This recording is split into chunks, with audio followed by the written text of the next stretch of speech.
Hey guys, what's up? Noel here again. Today I'm going to solve another problem with the help of VSCode and Python.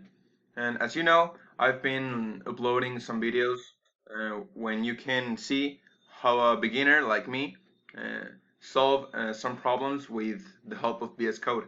And today I'm going to solve another one.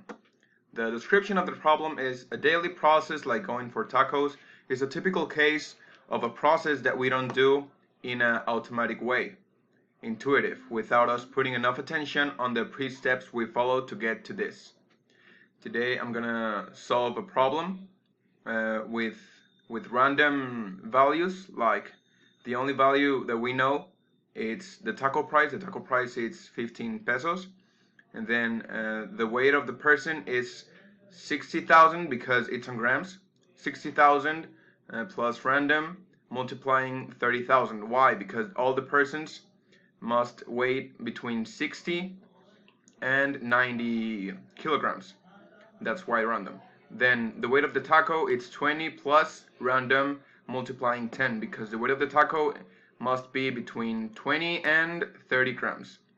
The money will be random too, from 0 to 500 pesos.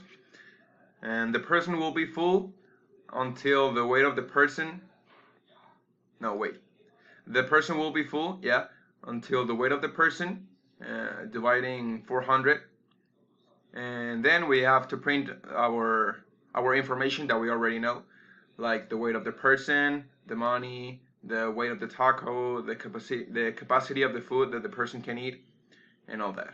And then we start the counters. Tacos, we start with 0, grams 2, and money spent 2.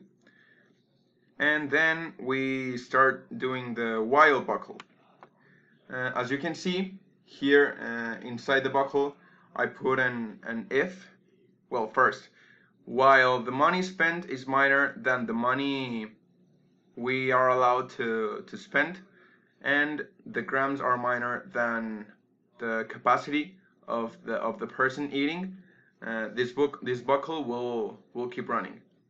So here I put an if the weight of the taco is minor than the capacity minus the grams that we already ate, this buckle is going to repeat until this is no, as you can see here, else break.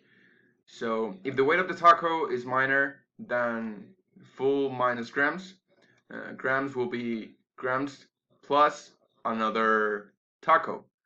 Money spent will be money spent plus another taco on taco price, and tacos will be tacos plus 1.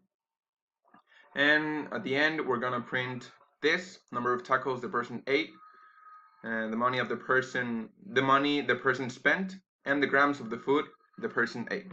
So now I'm gonna run it on Python. I'm gonna write there. I'm gonna put it, and as you can see here in my first example, the weight of the person is 86 kilograms, and the money she or he have is 353 pesos. The weight of the taco is 20 grams. The capacity of the food that the person can eat is 250. The number of tacos the person ate it's 10. The money the person spent is 50. That equals 10 tacos because the taco cost 15 pesos. And the grams of the food that the person ate it's 201. As you can see here, the grams of the money that the person ate isn't bigger than the capacity of the food that the person can eat. That's why I put the if here on the buckle. If I don't put the if, it might happen that the person ate more than they are allowed to. I'm gonna run it again. As you can see here, sorry, also, the grams of the food that the person ate, 210, and the grams that the person are allowed, it's 223. I'm gonna run it 5 times so you can see 203 and 214, 118 and 206, and one last time, 61, only 61, and 161. And as you can see, the person never ate more than they are allowed to, than the capacity. And yeah, I think that will be all. Thanks for watching another video of me, a beginner on programming, solving another problem with the help of VS Code and Python. See you next time. Thank you.